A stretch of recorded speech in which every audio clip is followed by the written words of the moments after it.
Diogão, velho, você é muito importante pra mim, foi muito influente na minha vida, foi meu discipulador em 2009, 2010 e eu acho que 2011, não foi? 3 anos aí, me sinto quase que um discípulo de Jesus, né? Me sinto um discípulo de Jesus, mas discípulo de Diogo também ao mesmo tempo.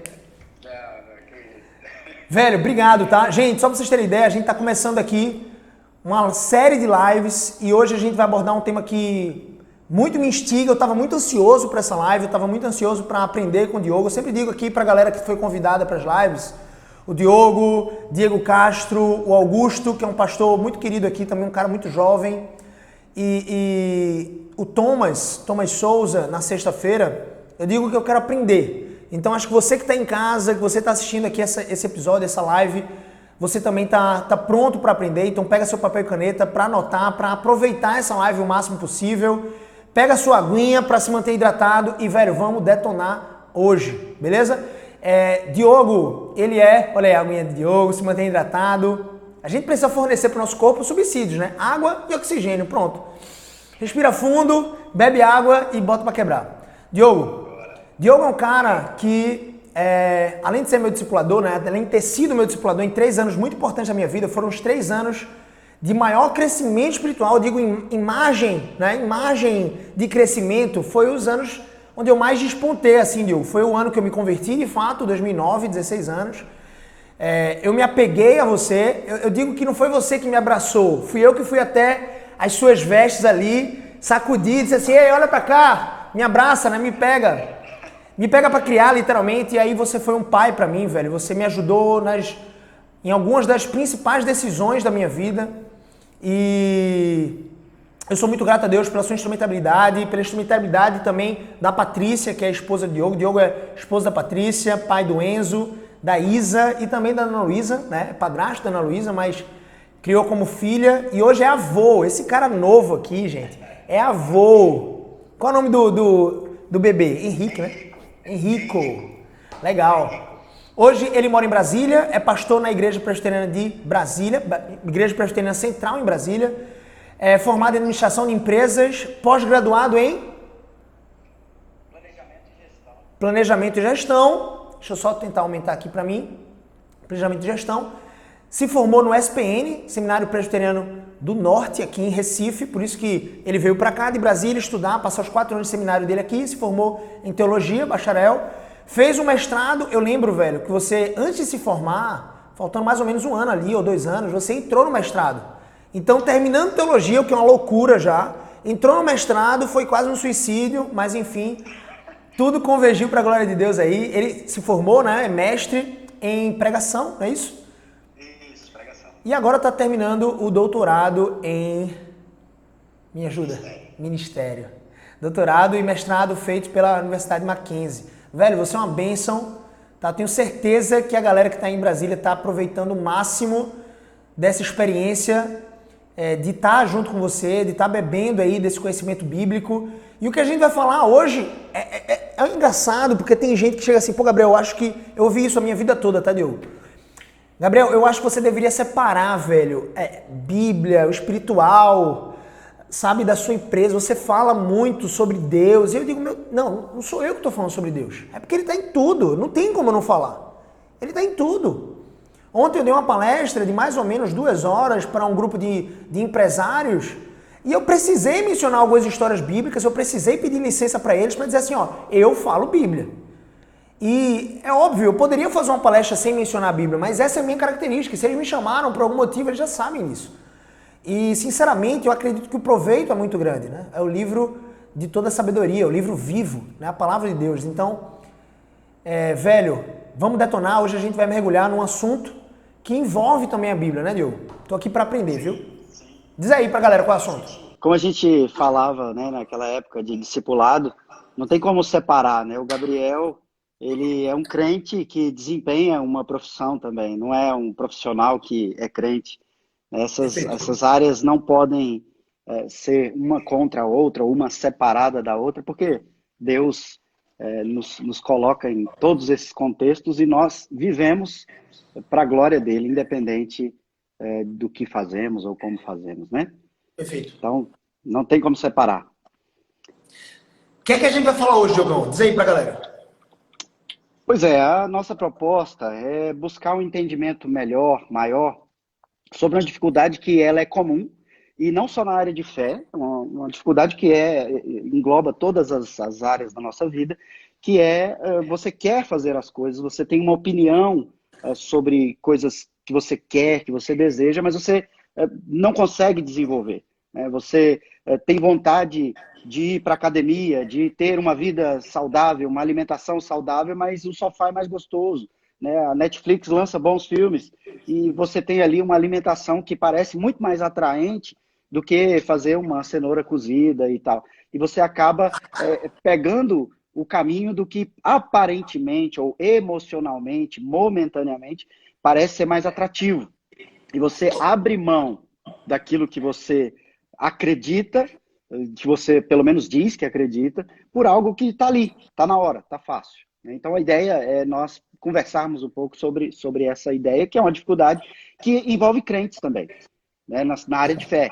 Eu quero uma vida de maior experiência com Deus, eu quero uma vida de fé, uma vida de prática de fé, mas na hora do culto me dá um sono, me dá uma preguiça, chega uma visita, eu quero ler a Bíblia, mas está tudo confuso, eu quero orar mais, mas eu só lembro disso no domingo e etc. Então você vê Cara, quem não tem dificuldade com isso, que atire a primeira pedra, né? Eu digo que todo cristão zeloso, velho, ele vai ter uma luta até o último dia da sua vida por fazer sua devocional individual, né? Fazer o seu exercício de fé minimamente ali individual e também coletivo com a sua família. Eu mesmo sou tentado nisso, eu acho que a gente vence um pouco mais essa batalha quando a gente coloca a dependência em Deus, né? Até a vontade de buscar a Deus vem dele. Então eu aprendi isso com você, inclusive. Eu acredito que quando a gente ora pedindo a Deus para nos encher dessa sede, dessa fome, e velho, é muito interessante porque nessa perspectiva aí, que atinge todas as áreas da vida, eu sempre falo, sabe, Diogão, sobre vida abundante. Acho que Cristo veio para que a gente experimentasse uma vida abundante. Existem 4 tipos de pessoas, né? A pessoa que perde a sua alma e ganha a vida. Existe a pessoa que ganha a sua vida e perde a alma. Esse não é o ideal. Existe a pessoa que perde a alma e a vida.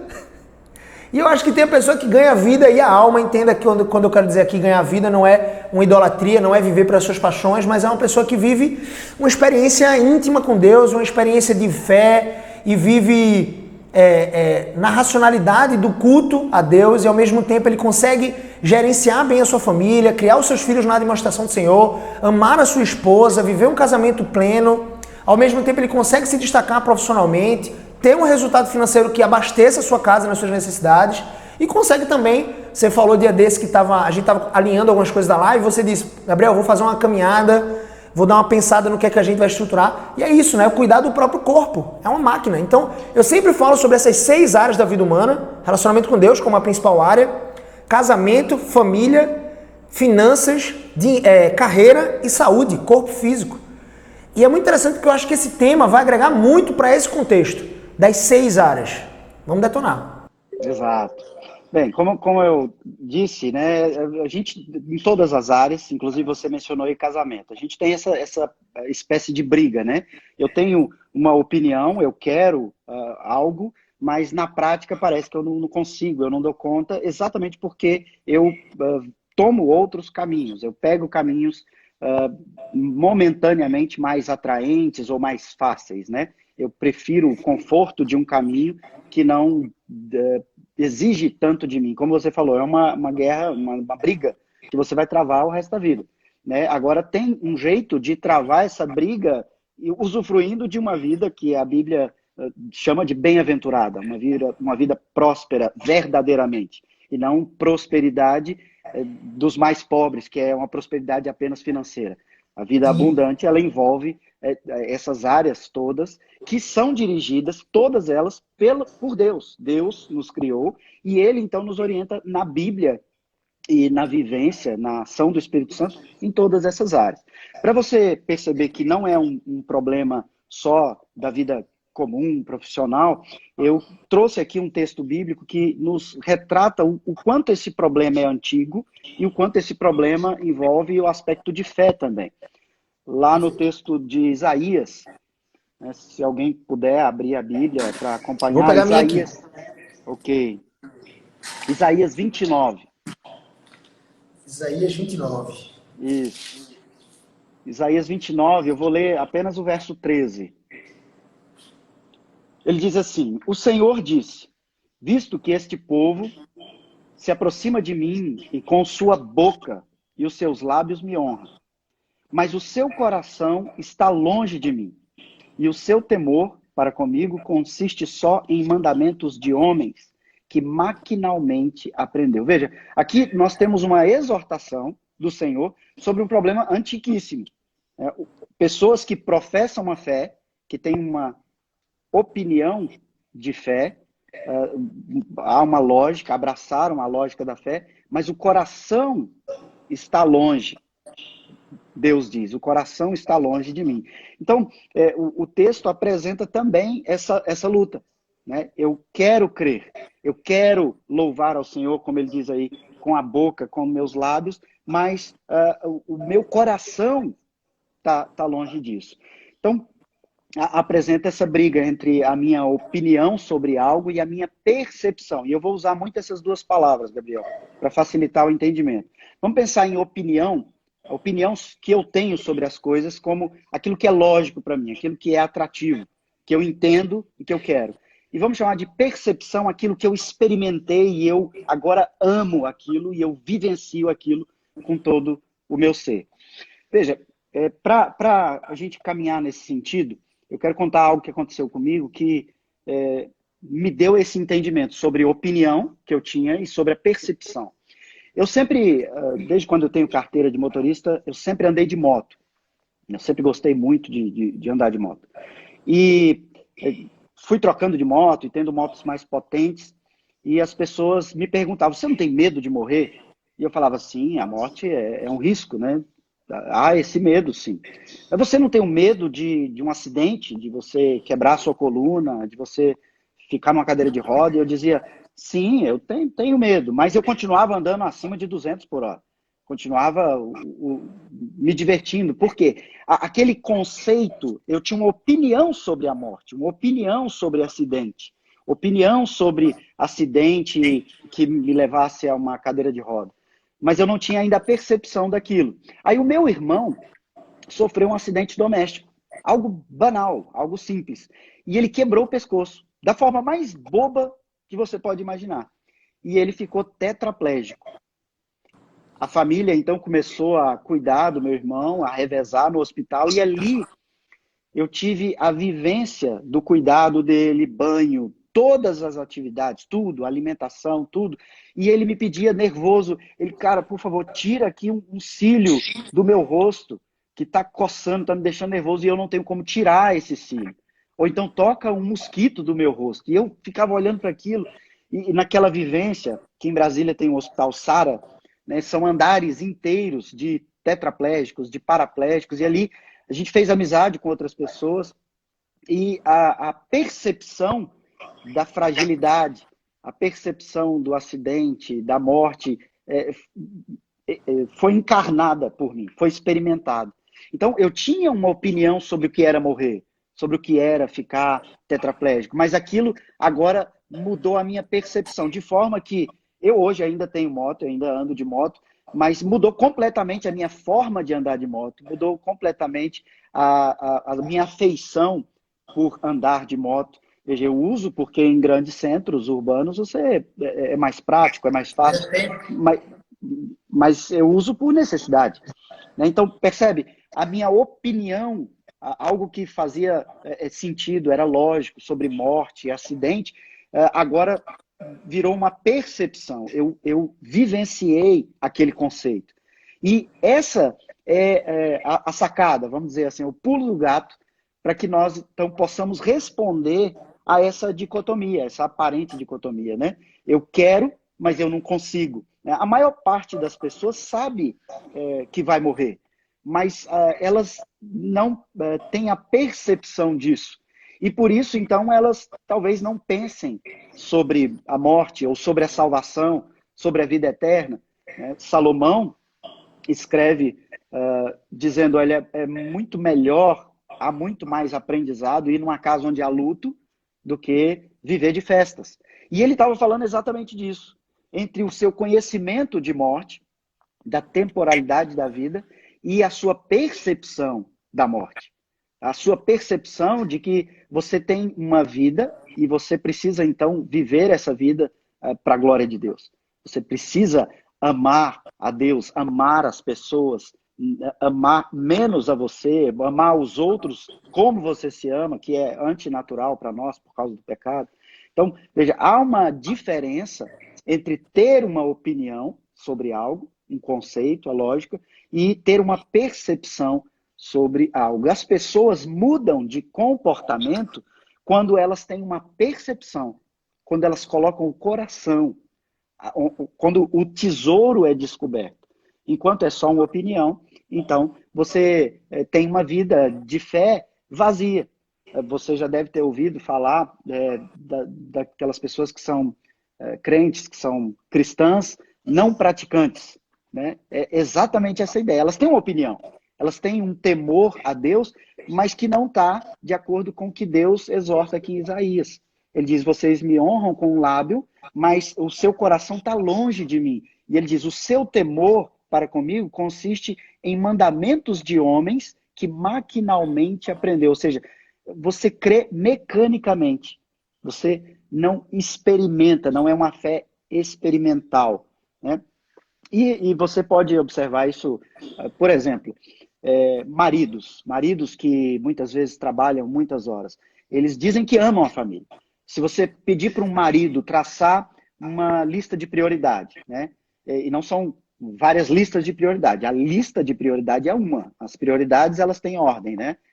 É uma lista só, e uma coisa tem que estar em primeiro, e ele diz, em primeiro lugar está Deus, em segundo lugar está a minha família, mas ele negligencia a Deus. Ele não lê a Bíblia, ele não ora, e ele negligencia a família, porque sendo o cabeça dessa família, ele não lê a Bíblia com os seus filhos, com a sua esposa, ele não ora com a sua família, ele não vivencia isso. Então percebe, você diz algo, você tem uma opinião sobre um casamento bem-sucedido, uma vivência, uma família, mas você não tem a percepção daquilo. E aí isso é aplicável para a sua vida, né? A história, né? Deixa a academia para segunda-feira, né? E essa segunda-feira nunca chega. Deixa a alimentação saudável para depois. E assim é como a gente vai usufruir o que é ruim, o que faz mal, mas porque é mais gostoso agora. Então eu estou sendo governado muito mais por coisas que, na minha lógica, na minha opinião, não são boas. Se elas não são boas, por que eu faço? Percebe? É uma incoerência. Então eu diria também que esse assunto engloba um grande problema da humanidade, incoerência. Nós somos, por causa do pecado, incoerentes. E qual é a lógica por trás, Diogo, da qual eu não faço o que eu quero? Claro que eu imagino que haja uma explicação do pecado, né? Paulo diz assim, o bem que eu quero, eu não faço. Não faço.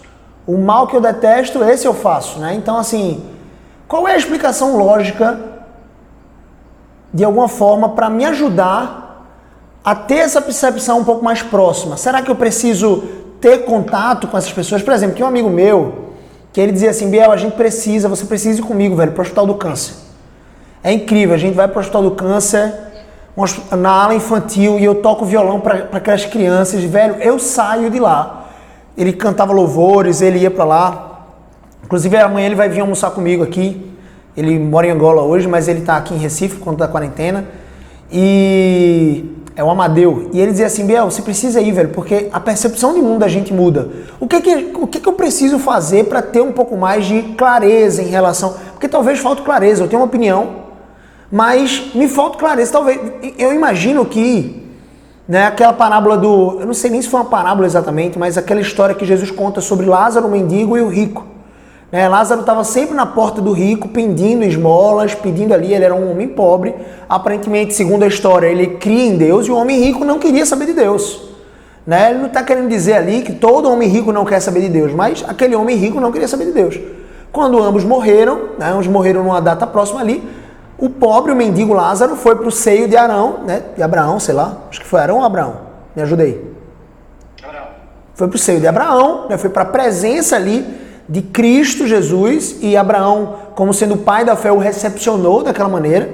E Jesus conta que o rico foi para o inferno e tinha um abismo que separava os dois ali. E o rico virou para Lázaro e para Abraão e disse: Pai Abraão, permita que eu possa me dá um gole de água, né? Me dá uma gota de água que seja, porque aqui dá a ideia de que realmente fogo, enxofre, estava ali queimando e o cara precisava de uma gota de água. Ele diz: olha, não é possível eu sair daqui, né? Eu não consigo ultrapassar esse abismo e nem tenho que fazer isso. E aí ele diz: mas me permita então voltar, mesmo que em espírito, para a casa dos meus pais, para a casa dos meus irmãos, e dizer para eles que eles precisam agir como um mendigo no sentido de crer em Cristo. Né? Não serem mendigos exatamente, mas não é um voto de pobreza. O voto de pobreza nunca salvou ninguém, mas é um chamado a crer em Jesus. Então ali parece muito claro que Jesus está trazendo para nós e para os discípulos que estavam ali ouvindo aquele discurso, de que a gente precisa ter essa vivência presente dentro dos nossos olhos. E é óbvio que isso vem através da leitura da palavra, da oração, da prática, do exercício da piedade diário, cotidiano. Mas eu me pergunto como a gente pode amplificar esse sentimento ou essa percepção, que não seja apenas uma opinião, mas uma experiência em todas as áreas da nossa vida. Como é que a gente pode fazer isso? Bem, a passagem aí que você mencionou, ela vai no cerne do assunto, é coração, é uma questão do coração. Mas antes de eu chegar lá no coração, nós vamos chegar, que é também a resposta que o apóstolo Paulo dá, lá naquele texto de Romanos 7, quando ele fala: eu quero fazer, não consigo, e o que eu não quero eu faço, e ele apresenta a resposta. Cristo apresenta a resposta nesse texto. Naquele outro texto, onde ele conversa com um jovem rico, e ele diz: vende tudo, ajuda os pobres, ele também está falando de coração. Então a gente vai chegar lá. Mas primeiro vamos tentar entender a lógica, como você perguntou aí primeiro. Qual é a lógica disso? Né? Como que eu faço isso de forma lógica? Como que eu amplifico? Vamos entender a lógica. A gente precisa entender o nosso tempo, aquilo que nós somos atingidos ou influenciados, para nós entendermos como reagir isso, tanto em fé como em todas as áreas. Veja, a questão envolve entendermos o nosso tempo, né? Para você ter uma ideia, os gregos e os romanos, por exemplo, eles difundiram, mundo afora, que uma pessoa virtuosa era a pessoa que, por sua razão, por seu entendimento, ela abafava a emoção, ela suprimia. Uma pessoa que tem muitas emoções, que chora, essa pessoa ela é de menor importância. Uma pessoa totalmente racional, ela é mais importante. Isso foi muito difundido pelos gregos, pelos filósofos, Roma afora. E então você tem um movimento de pêndulo na história, as reações. Você tem algo que acontece e aí vem um outro período que rebate aquilo, só que vai para um outro extremo. Você tem aí o iluminismo, o humanismo, o tempo vai passando. O tempo que nós vivemos hoje, desde o modernismo, né, nós já estamos no pós-modernismo, é um tempo em que essas coisas foram invertidas. Por quê? Entenderam que não conseguiram respostas. As pessoas continuam a fazer guerras, as pessoas continuam a se suicidar, as pessoas aumentam o número de divórcios. Então, qual é a reação a esse racionalismo? Não, então vamos agora responder com emocionalismo. Então, hoje, a nossa cultura é uma cultura que é guiada pelo sentimentalismo, ou pelo sentido, por aquilo que eu sinto. O que eu sinto se torna verdade para mim, né? Isso foi resultado do crescimento. Você teve o humanismo, né? O homem é o centro de todas as coisas, e depois vem o relativismo no modernismo, que continua a colocar o homem no mais alto ponto, mas então ele agora diz: olha, cada homem no centro de todas as coisas tem a sua própria verdade, porque nós não conseguimos criar ou estabelecer uma verdade absoluta. Então, o subjetivismo, a verdade de cada um. Ali estava o primeiro passo desse sentir. Porque se eu sinto, o que eu sinto, pronto, é verdade. Então agora você é guiado por essa espécie de sensitivismo, né?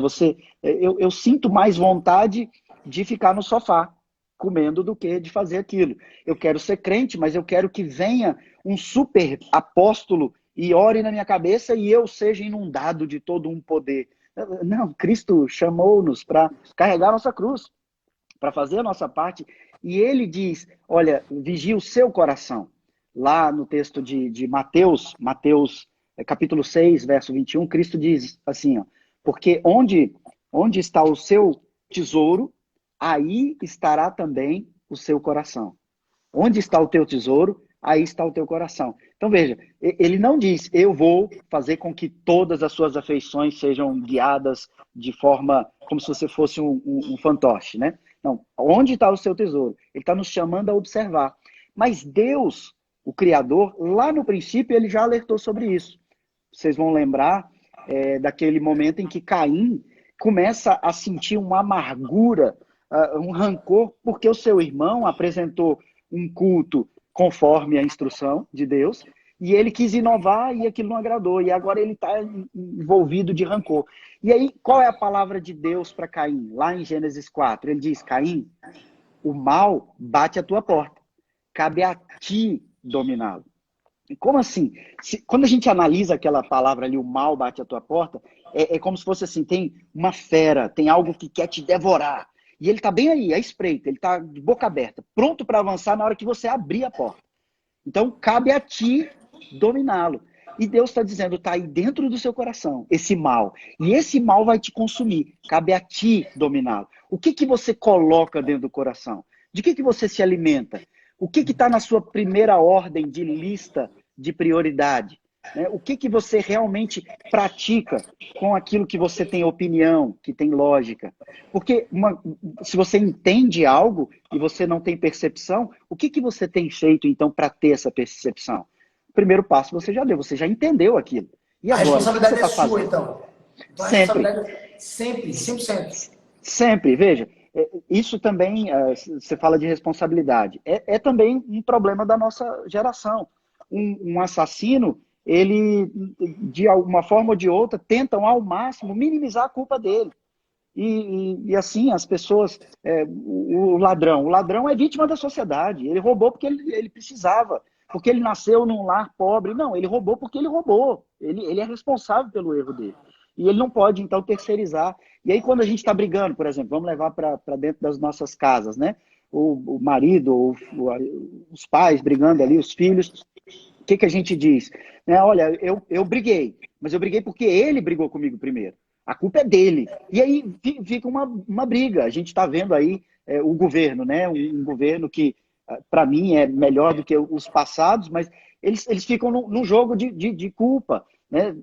Isso é do nosso tempo. Você vai encontrar isso nos filmes, nas músicas, nas leituras, nos livros, em tudo, nas propagandas. É o subjetivismo, é o relativismo, é o humanismo. Todas essas ondas que enaltecem o homem, relativizam as coisas e supervalorizando o sentir. Se eu não me sinto culpado, eu não tenho culpa. Você não deve satisfação a ninguém, não é assim que as pessoas dizem?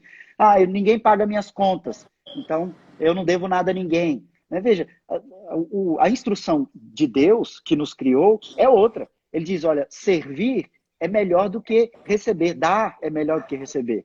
Você é chamado para amar os outros como a si mesmo. Percebe? Quando você desenvolve esse amor que de dentro para fora, você é agraciado, você se esforça, você se responsabiliza, você vai lá e confessa o seu erro, você busca o tratamento disso, você desenvolve melhor. Então, primeiro passo, né? Entender o tempo que nós vivemos e ter a consciência, saber disso. É impossível você tampar o sol com a peneira nesse aspecto. Não adianta você fingir que você não está sendo o tempo todo metralhado sobre essas coisas.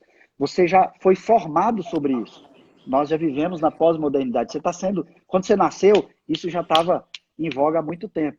Então, todos nós, eu até mencionei quando a gente conversou, o filme, né? Que os nossos filhos aí assistem, e eu assisti, eu acho bonito, acho legal, a menininha lá, né? Que não quer mais ouvir a opinião da família.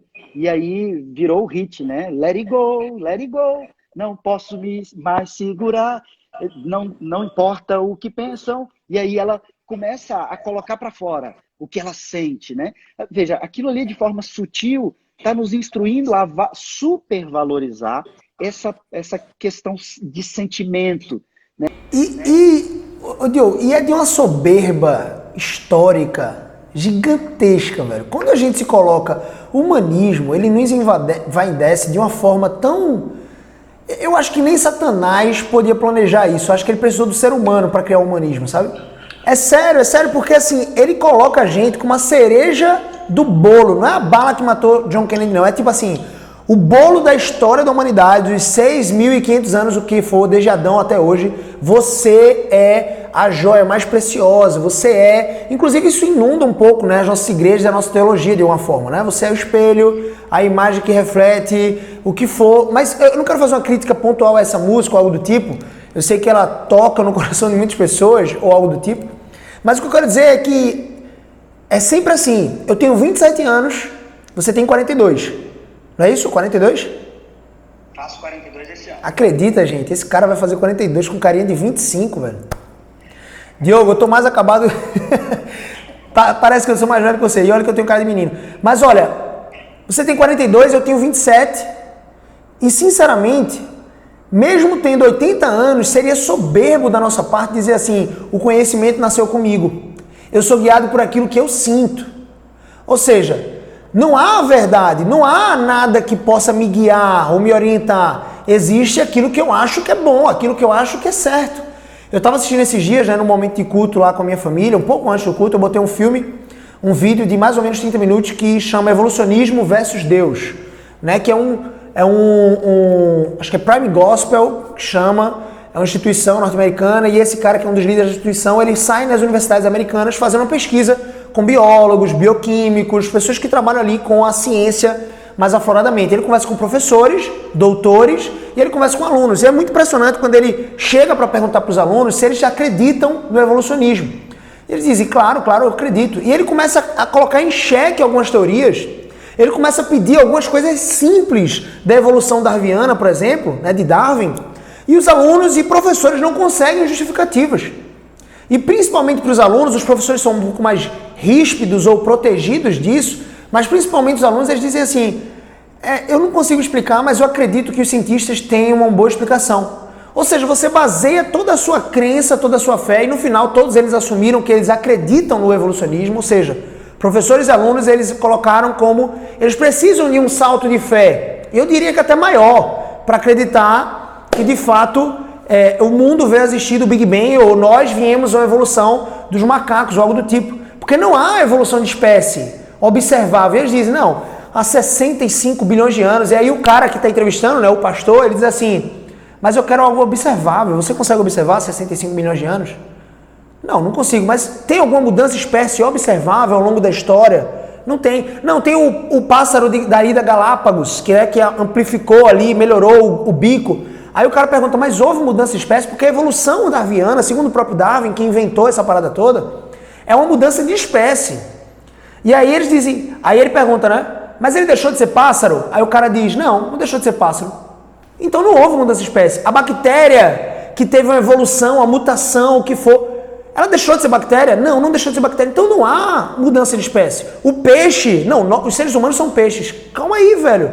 Né? O evolucionista, de uma certa forma, de alguma forma, eu até respeito quem é evolucionista, no ponto de vista, não estou dizendo que ele vai ser salvo, algo do tipo, porque para mim, para ser salvo tem que crer em Cristo Jesus, mas eu respeito o evolucionista que ele pelo menos se baseia naquelas teorias que não comprovam nada, mas que pelo menos são teorias.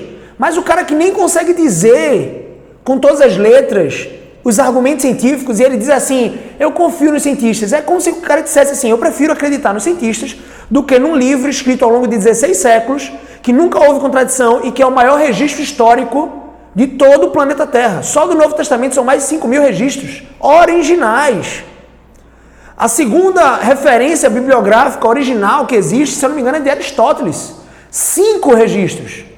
Ou seja, aquilo que a gente lê a respeito de Aristóteles, que nós acreditamos cegamente quando o professor de filosofia, ou então o professor enfim, filosofia grego, que for, nos expõe aquelas frases ali, essa frase é de Aristóteles. A gente acredita cegamente, mas só tem 5 registros originais desse episódio. E é o segundo maior registro histórico da humanidade. O primeiro é a Bíblia, com 5.000 só do Novo Testamento. Então, assim, é assustador. Eu acho que Deus coloca isso mesmo para envergonhar a sabedoria dos que se dizem sábios. E de alguma forma, o humanismo, ele coloca a gente como centro. E ele diz assim, velho, você, ou Frozen, ou vários outros filmes, velho, você precisa ser guiado pelo seu coração. Só que a Bíblia, que é o manual de vida que nós temos, a nossa única regra de fé e prática, ela diz assim, ei, o seu coração é corrupto, enganoso, demasiadamente corrupto, né? Dele procedem prostituições, pornografias, porfias, dissensões, mentiras. É muito fácil eu perguntar para uma pessoa, qualquer pessoa que está assistindo essa live lá, e perguntar para essa pessoa, você consegue contar a quantidade de vezes que você já mentiu? E aí, galera de casa, você já consegue contar? Provavelmente você vai ser, se você for minimamente honesto, você vai dizer que não dá para contar a quantidade de vezes que você já mentiu. Uma pessoa que não consegue contar a quantidade de mentiras que proferiu na vida, é muito fácil eu poder afirmar que ela é mentirosa. O que é que você diria de uma pessoa que mentiu mais de 100 vezes ou mentiu incontáveis vezes? Ela é mentirosa. Só que na palavra de Deus diz que os mentirosos não herdarão o reino. Que 6 coisas o Senhor aborrece e a 7ª sua alma abomina. E a 6ª coisa é o falso testemunho contra o irmão. É o falso testemunho.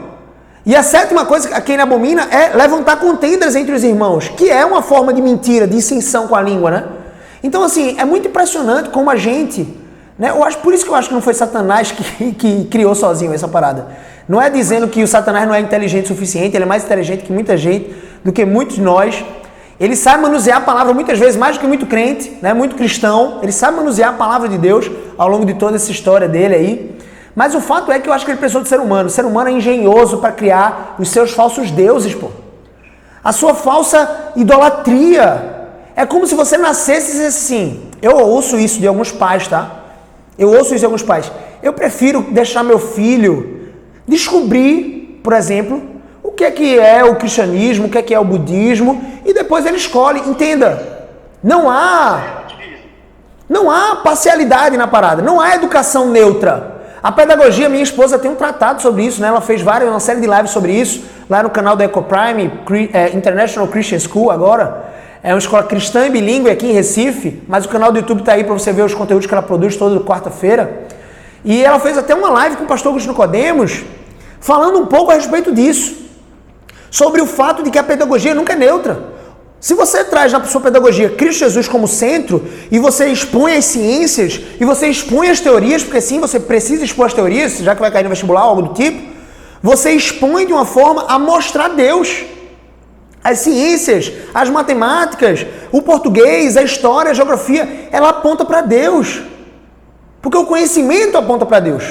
Deus nos deu acesso ao conhecimento, uma rede neuronal de 86 bilhões de neurônios, para que nós pudéssemos conhecer mais a Ele. É isso que Jesus diz lá em João 17, na oração sacerdotal, quando Ele diz, a vida eterna é esta, que te conheçam a Ti, o único Deus verdadeiro, e que conheçam a mim.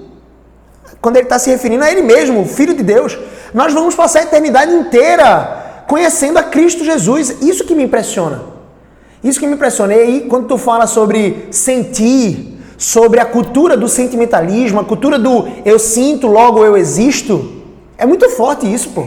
Não é eu penso, logo eu existo, que também não tem lógica. Eu diria que o que tem lógica é sou filho, logo eu existo.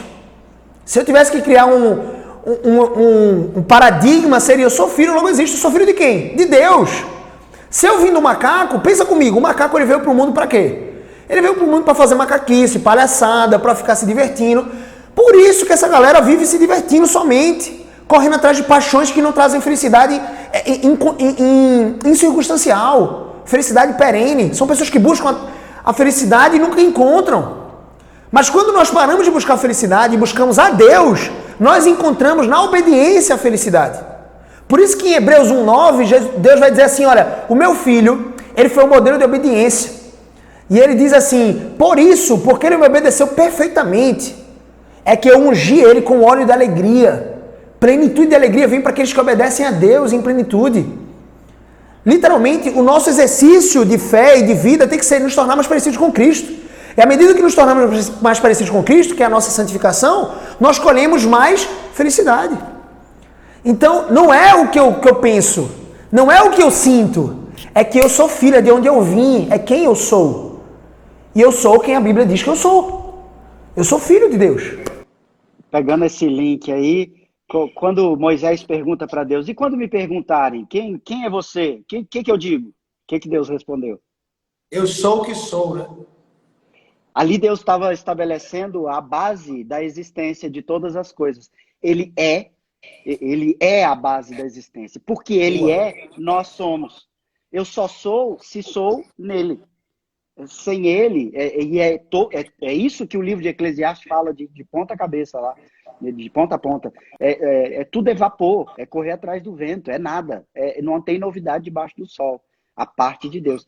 Ele é, e porque ele é, eu sou, porque ele soprou fôlego de vida. Separado de Deus não tem fôlego de vida, tem sobrevivência temporal, terrena, mas só colocando a minha opinião aqui sobre Satanás. Foi ele sim, desde o do Éden, quando ele fala, olha, ele sugere, ele fala assim, olha, Deus não sugeriu isso, veja, você vai ser maior do que ele, e ele está com medo disso. Foi a primeira sugestão. E ele caiu por causa de orgulho. E ele, então, sugere a altivez, o orgulho, que aí, nas filosofias, virou o humanismo, o centro e tal. E que hoje, ninguém vai chegar para você e falar assim, olha, agora vai começar um filme que vai enfatizar essa questão toda em você. Não, isso é natural, é sutil. E A está gente em tá tudo. submerso, né? Tá, e aí você falou, tá submerso. Então, tem um cara que, não sei se você já viu falar dele, David Foster Wallace, ele é totalmente, ele morreu já, se suicidou, e ele não é crente, mas ele fala algo disso aí, ele fala assim, será que o peixe sabe que ele está na água? E aí pergunta para o peixe, e o peixe disse, mas o que é água? Né? O peixe está lá no meio. É a gente querendo saber, mas o que é isso que eles estão falando? Né? É essa ideia de tão submerso que nós estamos. Então, isso está enraizado em tudo, são as sugestões, e a nossa altivez, ela vem sempre como algo que nos atrapalha. Mas a solução que Deus apresenta também é uma solução antiga. O problema é antigo, a solução também é antiga. Outro texto, né, o texto agora de Jeremias 31, verso 33, é um momento em que Deus renova a aliança. Deus é um Deus de aliança, de compromisso, ele é fiel, né? Jeremias 31, 33 diz assim: porque esta aliança que firmarei com a casa de Israel, depois daqueles dias, diz o Senhor, na mente lhes imprimirei as minhas leis, também no coração lhes inscrevereis. Eu serei o seu Deus e eles serão o meu povo. Veja que ele apresenta a solução na mente, no coração. Não existe uma dicotomia. Meu coração não trabalha contra a minha mente. Até porque eu não posso separar essas duas coisas. Como que eu separo? É como uma menina que diz para os pais, pais, eu me apaixonei por um assassino, estuprador, e eu estou apaixonada por ele. E o pai diz, mas essa não é uma escolha inteligente. Ela diz, mas pai, eu não mando do meu coração. Percebe? Ela cria uma dicotomia, uma briga que não existe. Eu preciso, então, entender aquilo e eu preciso perceber, ter percepção daquilo. Onde está o meu coração? É isso que eu quero? Eu quero viver dessa forma? E Deus diz, eu vou imprimir isso no seu ser integral. Você vai amar a minha lei. E aí o salmista já havia dito, né? A lei é mais doce que o mel. Mas será que eu tenho experimentado esse dulçor? A solução para que você leia a palavra, para que você sinta esse dulçor, é em Cristo.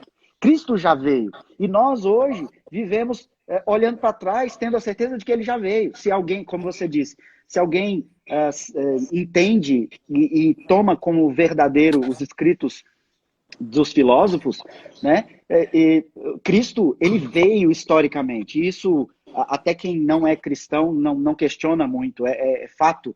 Né? Cristo veio. E nós olhamos para trás e sabemos, ó, o Messias prometido já veio. E nós estamos depois dele. E nele nós temos a vivência, essa experiência. Por quê? Porque ele é o Emanuel. Ele habita. Agora, ele nos dá a responsabilidade. Onde está o seu coração? O que é prioridade para você? Cristo, ele nos é apresentado como aquele que vem ao mundo e ele vive nesse mundo que não é diferente do que nós vivemos hoje. Ele foi tentado. Ele tinha fome, sede. Ele foi tentado pelo próprio Satanás, que ofereceu, tentou influenciar, oferecendo todas as coisas, todos os poderes. E ele, não. Veja, ele manteve no foco do que ele é. E ele é porque Deus é. Ele diz, não, é necessário que se cumpra, nem só de pão viverá o homem. Ele usa a palavra como argumento, ele se mantém naquilo ali. E aí você pensa, alguém pensa assim, mas ele era Cristo, eu não dou conta, a minha carne é fraca. Sim, a carne dele era também fraca, porque ele veio e se fez homem. Então percebe? Ele viveu e disse, em mim você tem o fardo leve, porque eu carrego o seu fardo. O fardo do pecado, o fardo da culpa, o fardo da transferência de culpa, o fardo de tudo isso que a gente já falou. E ele, pouco antes da cruz, qual é a oração dele? Ele diz, Pai, afasta de mim esse cálice. Mas o que ele diz? Contudo, seja feita a vossa vontade. O que Cristo estabeleceu ali? Prioridade, coração, a opinião experimental, ou né, da percepção daquilo.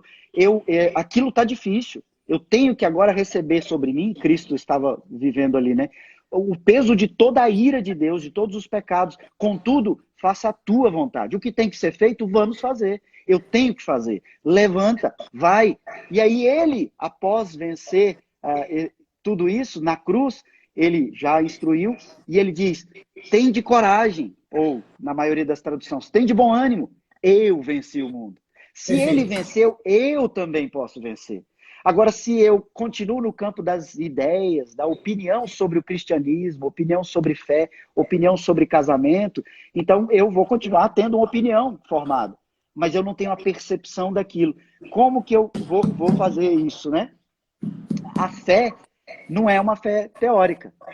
Eu preciso ter vivência disso. Se a Deus é o que eu amo com todo o meu ser, com toda a minha alma, com todo o meu entendimento, onde que está Deus?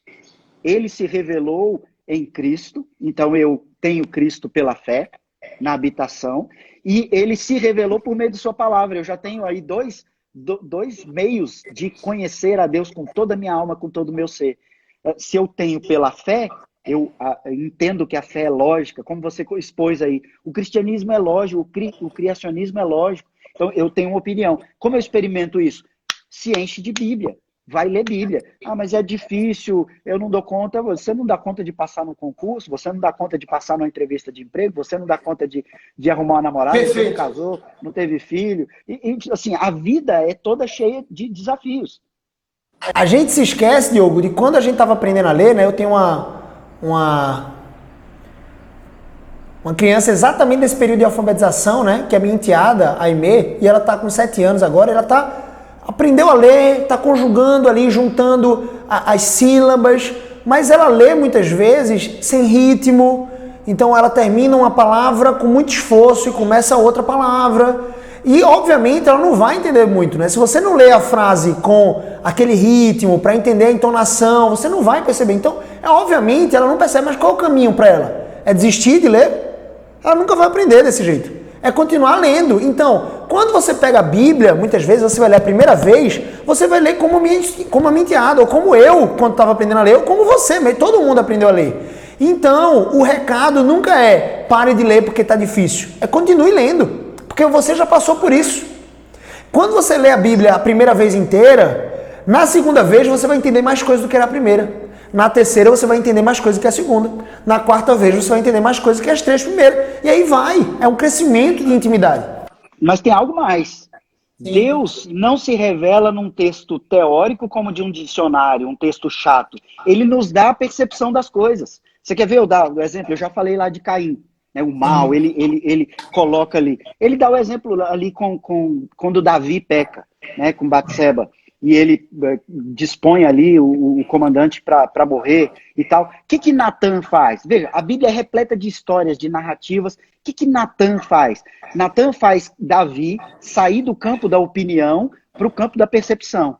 Natan fala assim, Davi, um homem que tem muitas ovelhas, ele tem riquíssimo, ele quer fazer uma refeição, e aí ele vai lá e rouba a ovelha daquele homem que só tem uma, que cria ovelha dentro de casa. Ela dorme dentro de casa, ela convive com a família, todo mundo ama. É a única que eles têm. Aí o rico, que tem vários animais, ele vai lá e rouba aquela, mata e faz a sua refeição. O que deve ser feito com esse homem? E Davi diz, mata ele, deve morrer. E aí Natan falou assim, esse homem mau é você. Você fez isso. Quando Natan faz aquilo, ele chama Davi do campo da opinião dele para o campo da percepção. E a Bíblia é repleta disso. Se eu leio a Bíblia achando que é um livro teórico, chato, um dicionário, eu não vou perceber essas nuances. Mas Deus se revela por meio dessa infinidade de linguagem, de percepções, de narrativas, de história. E exatamente, quando Deus se revela dessa forma, ele está nos dando a percepção das coisas, não é só teoria. Né? E de forma prática, né? Aquilo que é verdadeiro, né, na área de fé é verdadeiro em qualquer área da sua vida. Então, vai lá, como você disse, vai lá e busca discernir, busca opinião. Hoje nós temos uma infinidade de opções, de recursos para entender a Escritura. Você certamente vai ser respeitado no Brasil, nós somos respeitados na fé, e nas outras áreas também da sua vida. Vai lá, busca discernir. Eu quero namorar. Né? Isso é lógico, isso é inteligente. Veja, parece que as pessoas buscam um relacionamento como se elas fossem levar uma banda no meio da rua. Vai escorregar e caiu. Pronto, eu estou apaixonado. Não, cara, isso envolve várias outras coisas. Não é assim, isso envolve todo o seu ser. O coração, ele é um músculo involuntário. A sua mente está ligada a isso. Então, tem que buscar ter discernimento. Você quer ter uma vida mais saudável? Busque discernimento sobre isso. E busque priorizar. Né? Isso está em qual área da sua lista de prioridade? Como que você vai fazer isso? Planeje. Tem que ter planejamento para sua vida. Agenda, né? Uma agenda simples. Super simples. Tem que ter planejamento para sua vida familiar, tem que ter planejamento para sua vida profissional, tem que ter planejamento, não tem jeito. Mas, ô Diogo, se eu for planejar demais, eu não vou me sentir feliz me planejando muito. Vai te lascar, sentimento miserável. Né? Tem que mandar se lascar um cara que diz isso, que não vai se sentir feliz. O sucesso está atrás, né? O sucesso naquilo que Deus nos chama a ter está por trás das coisas que nós muitas vezes nem gostamos tanto de fazer, mas é isso que vai me permitir ter o recurso para fazer o que eu quero fazer. Mas o que eu quero fazer, claro, alinhado com aquilo que Deus diz. Então o planejamento, a rotina é muito importante. Diogão, a gente está caminhando aqui para 55 minutos já. Vamos para as palavras finais, mas comece aí, fale aí essas 4 coisas que você ia falar, que agora eu estou curioso. Para a pessoa anotar aí, você, em qualquer área, seja de fé ou qualquer outra, você primeiro coloca, no sentido que nós falamos aqui, é lógico? É algo lógico? Você está convencido daquela verdade? Segundo lugar, é bom? Boa. É bom aquilo? Aquilo e quem vai dizer que é bom não é Deus, né? Aí vem, uma coisa está atrelada à outra aqui. É factível, eu posso fazer aquilo? Tá ao meu alcance? Que é um limitante do nosso tempo também. Eu não dou conta, né? Olha, por que você não dá conta? Se é factível, se tem jeito, então vá. Agora vem o que fecha todos os outros. É biblicamente lícito? E aí a Bíblia vai te dizer se é lógico, se é bom ou se é factível. Boa! Né? Então, se cumpre isso aí, faça. E não viva essa vida como que levado por uma enxurrada, pelas emoções, como se você fosse refém. Porque Cristo te libertou do coração corrupto e habita em você para a vivência da vida, tanto de fé ou em todas as áreas, para a glória dele, na habitação dele.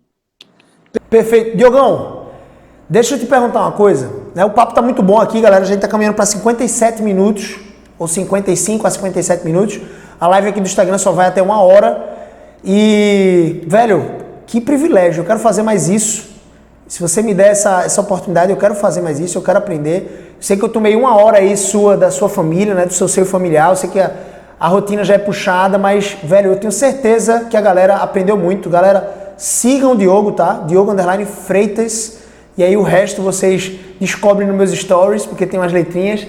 Mas sigam ele, tá? Um cara de Deus, um cara cheio do Espírito Santo, um cara que, na minha opinião, sempre teve uma unção diferente para tratar de forma pastoral o nosso coração. O meu coração, particularmente, foi muito tratado de forma paciente, ao mesmo tempo contundente e séria.